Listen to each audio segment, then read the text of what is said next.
What does commitment in the local church require? I think there's so many things that can be said, but I'll sum it up in three major categories. The first commitment is a commitment to make the gospel visible. And so each time you're talking about conversions, you're talking about committing to reconciliation, committing to unity in the church, committing to caring for people. All of this makes the gospel visible. But let me just give you one illustration. Tim Keller, in his book, King's Cross, he says, and I think he says it this way, he says, all real life-changing love is substitutionary sacrifice. And so when you think of a commitment to bear one another's burdens, you're talking about their problems becoming your problems. So whether you give them your time, you give them resources, money, your emotional energy, your physical energy, everything that you have, you're pouring it on out to someone else while they pour all of their problems, their suffering, their burden, or their sin struggles upon you. And what you see is an exchange. But what becomes displayed through that interaction is the gospel. The gospel is made visible. The power of the gospel is displayed. I think the second is a commitment to stewardship.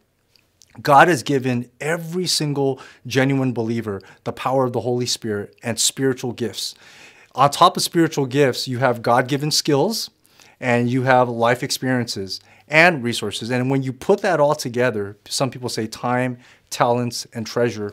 When you put that all together, the Holy Spirit is actually ordained for these spiritual gifts to be activated in a committed body of believers. Someone might ask, well, why can't I just steward my gifts at a different church every single week or every single month or change churches every few years?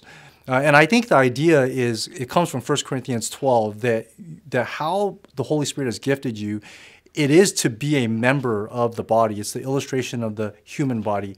And so if you show up to church one week and you go somewhere else, then that particular church may not have you as the arm or the foot or the eye or however you serve. And so basically the church begins to depend on your stewardship. And that's why commitment to the local church. The second thing is it looks like stewardship. And the third is a commitment to the ordinances. That's baptism and the Lord's Supper or communion, but I'll just focus on communion. Every single time you take the bread and the cup, what you're saying is all of my relationships are reconciled. That's what you're saying. You are saying to God, God, my relationship with you is reconciled. But then you're also saying that I've made a commitment to these brothers and sisters that throughout life together, through sharing life together, our relationships are reconciled. So those are the three things I would say. What does commitment in the local church require? Well, it requires a commitment, first, to make the gospel visible. Second, a commitment to stewardship and stewarding your gifts for a specific group of people, a local church. And thirdly, it's a commitment to prepare your heart for the ordinances.